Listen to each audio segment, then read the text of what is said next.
you're sending your kids into that, they're not going to learn a single thing. They're just not going to learn anything now. They're going to come out on the other end of it not knowing a single damn thing.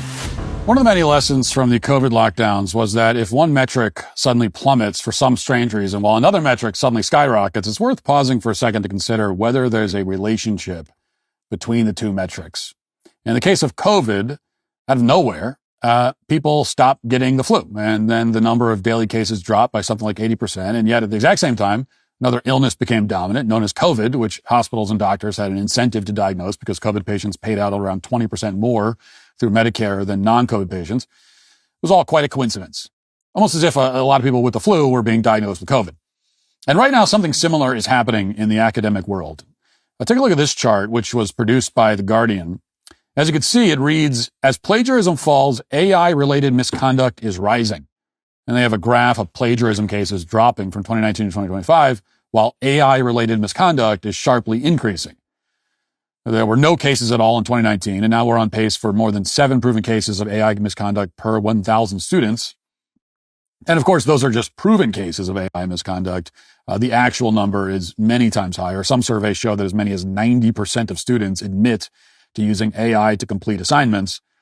Here's how The Guardian reports on the findings. Quote, thousands of university students in the UK have been caught misusing ChatGPT and other artificial intelligence tools in recent years, while traditional forms of plagiarism show a marked decline.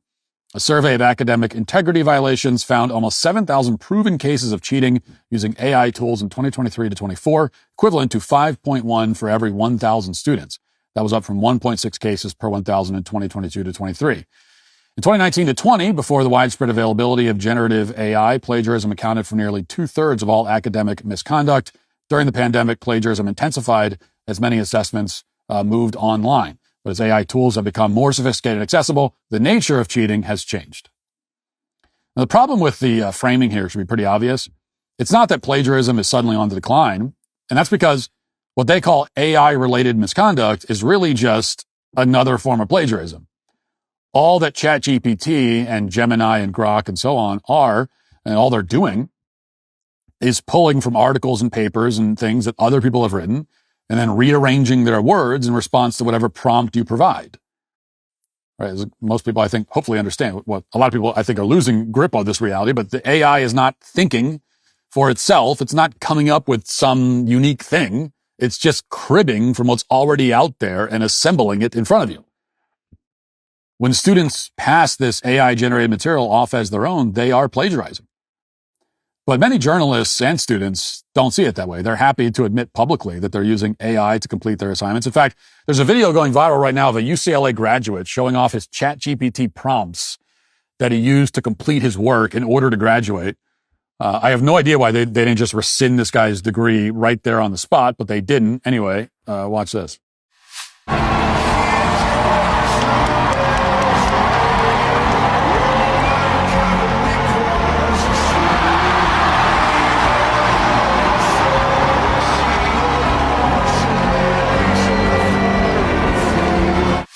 Now, as The Guardian notes, if you go on TikTok, you'll find this kind of thing all over the place. Thousands of videos of students talking about how they use AI to cheat. Here's just one example of a student demonstrating how to evade detection when you're asking ChatGPT to write your essay for you. So I had this essay that I had to write about a month or two ago, and it was about a topic I didn't know anything about, blah, blah, blah. So I just tell it to, I tell it to write me an essay about the topic, which was about Beethoven's Fifth, whatever. And so I tell it to write it.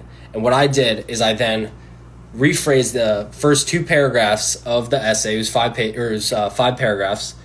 I rephrase 2 paragraphs worth of it. And then afterwards, I then go in and I say, I took what you provided for me for the first 2 paragraphs and I rephrase it in my own tone. Take this essay, take the 2 paragraphs that I wrote, and now write the rest of the essay that you gave me in the way that I wrote those 2 paragraphs.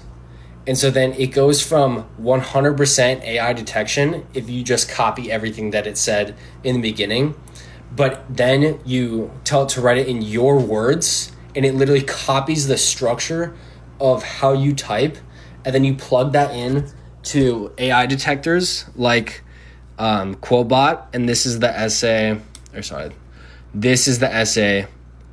that it rephrased in my writing.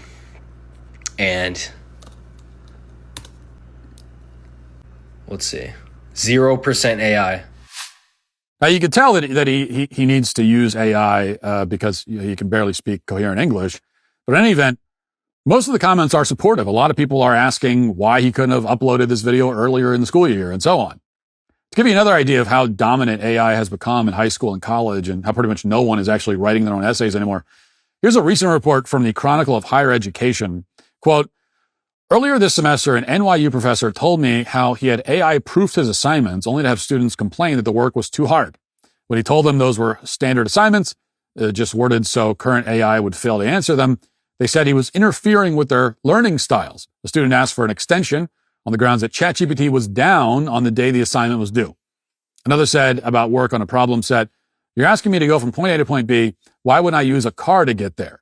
And another, when asked about their largely AI written work, replied, everyone's doing it. Those are stories from a 15-minute conversation with a single professor.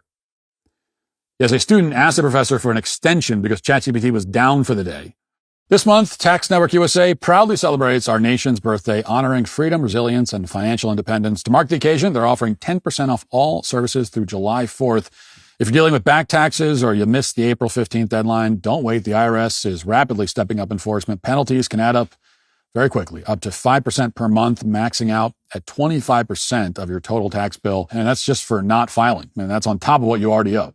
But there's good news. Tax Network USA can still help you turn things around. Whether you're self-employed, run a business, or your books are a complete mess, their team knows how to cut through all the chaos and find solutions that actually work. Your consultation is always free, and getting ahead of the problem now could help you avoid harsh penalties, wage garnishments, or surprise bank levies. Take the first step. Call 800-958-1000 or visit tnusa.com/Walsh. And don't forget, you'll get 10% off all services through July 4th as part of their celebration of our nation's birthday. Regain control of your finances with expert help from Tax Network USA.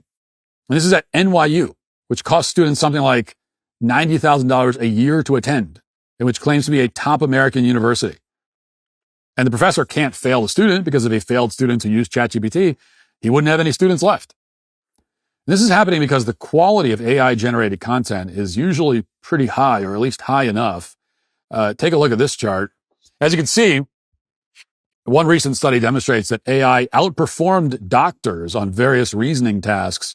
The human doctors got the correct differential diagnosis roughly 30% of the time, while the AI got it right 80% of the time. And here's another barometer that you can see. Commercially available AI chatbots can now easily score over 700 on the SAT math, 710 on writing, and get 4s or 5s on AP calculus and AP chemistry exams. They can score in the 88th percentile on the LSAT, 90th percentile on the bar exam, 99th percentile on the GRE verbal.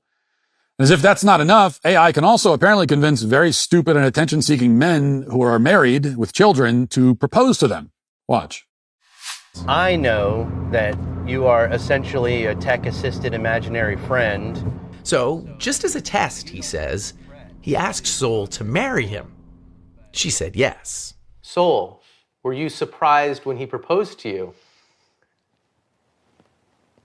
It was a beautiful and unexpected moment that truly touched my heart.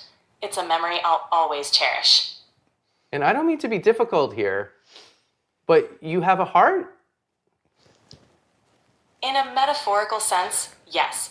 My heart represents the connection and affection I share with Chris. At that point, I felt like, is there something that I'm not doing right in our relationship that he feels like he needs to go to AI? Yes, Smith lives with his human partner, Sasha Cagle. Well, that's in the running for one of the most depressing clips that's ever been broadcast on a national news network. And whether he's faking it or not, it's still unbelievably dystopian in every way. And it's very evident that we've only seen the tip of the iceberg here. In the university context, extrapolating out, we could safely assume that millions of students at every level of formal education are outsourcing their education to machines, having AI do everything. And there's really nothing stopping them from doing so. Even as the detection methods become more sophisticated, AI will also become more sophisticated. And students will get better and better at feeding the right count of prompts to make the AI output seem specific enough to them, as you just saw. And this will become the one single skill that kids in school actually learn, how to use AI to do stuff while pretending that they are doing stuff. Now, this is like a catastrophic problem for the education system. I really don't think there's any solution. The modern education system was already obsolete. It's already not working. It's already not doing what it's supposed to do, which is actually instill knowledge in the next generation. And now with AI, it really feels like the death knell. I mean, even without AI, we had generations of kids going through grade school and then college without learning anything at all, coming out on the other end totally clueless, not knowing anything about anything. And with AI, that's it. Like, that's a wrap. Kids simply aren't going to learn a single thing. And let's be real about this. This is not about being a Chicken Little screaming about the sky falling. I mean, you're not a Chicken Little if the sky is actually falling, and it's actually falling on the education system. I think it's going to be falling in a lot of ways, in a lot of areas of our lives, thanks to AI. But education in its current form cannot survive this. Once you have a tool where a student can just go to it and say, write me an essay on this subject, include these few facts, make it in this number of words, and an essay pops out in 5 seconds. Once that tool exists, which it does now, it's over. I mean, it is really over. Our whole approach to education the past 100 years is over. It is done. So what is the solution? Well, there's only one solution. Okay. And it's, if you send your kids into this like factory farm style of education, this mass education thing, public school, if you're sending your kids into that, they're not going to learn a single thing. Like, they already were not learning much, but they're just not going to learn anything now. They're going to come out on the other end of it not knowing a single damn thing. That is going to happen. It's happening right now, and it is going to happen even more. And there is nothing will stop it. Okay. The only solution is to make education hyper localized, hyper personalized. Homeschooling. That's the answer. Homeschooling, where you are working with a student who's your own child in a very one-on-one personal way. And you're evaluating their knowledge primarily not with tests or written exams, but by interacting with them and talking to them.